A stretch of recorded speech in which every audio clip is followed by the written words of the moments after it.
ओम नमो नारायण।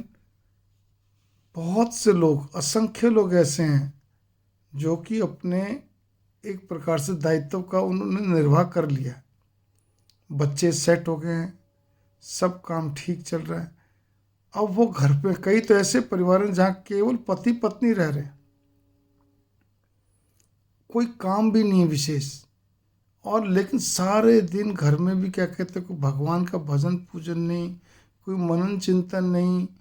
और जो भरे घर में भी है, जॉइंट फैमिली में या घर भरा पूरा घर है, बच्चे भी हैं, सब कुछ है, वो भले ही सेट हो, लेकिन घर के अंदर तो क्या कहते हैं, मन को शांति नहीं मिल पाती है।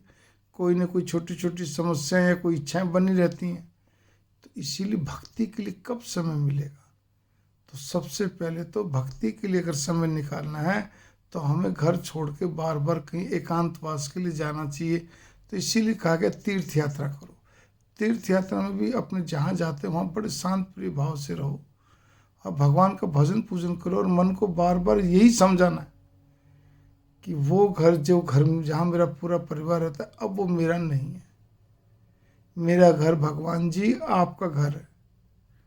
आपने जो जो मेरे को कर्तव्य दिए थे, दायित्व दिए थे, मैंने सब निर्वाह कर लिए। अब यूं तो क्या कहते हैं, कोई भी चीज़ पीछा छोड़ेगी नहीं, जितना मन लगाऊंगा उतना उसमें, लेकिन नहीं, अब मुझे आपके पास आना है जब भी आप बुलाएंगे। तो अब मेरा मन केवल आप में ही रहना चाहिए। आप में मेरी भक्ति सतत भाव से, अनन्य भक्ति भाव से जपा जप मेरा चलता रहे।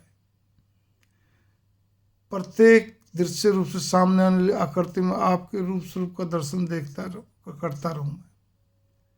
हर पल हर क्षण आपका ही मनन चिंतन चलता रहे, आप में ही प्रवृत्ति बनी रहे, आपको ही मैं कहते हैं, आप ही मेरे को रूप स्वरूप के रूप में दर्शन देते रहे।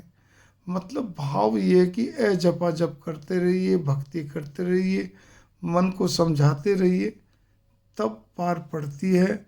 नहीं तो क्या कहते हैं, आप चाहे घर में अकेले रह रहे हो अपने घर में, चाहे जॉइंट फैमिली के साथ रह रहे हो, चाहे कितने ज्ञानी हो, लेकिन मन विचलित रहेगा, शांत रह नहीं सकता, भक्ति बढ़ नहीं सकती। ये नोट कर लीजिए, इसमें कोई शक नहीं है। क्योंकि गृहस्थ में बहुत सारे, जो भी आप कह लीजिए, जितनी भी इच्छाएं समस्याएं, वो सब बहुत सारी चीज़ें, उसके सबके अणु परमाणु वहीं रहते हैं, वो हमारे को बराबर हमारा पीछा छोड़ते नहीं हैं। और साथ साथ में इस चीज़ पे भी गौर करना है कि जपा जप हमारा छूटना नहीं चाहिए। ओम नमो नारायण। ओम नमो नारायण।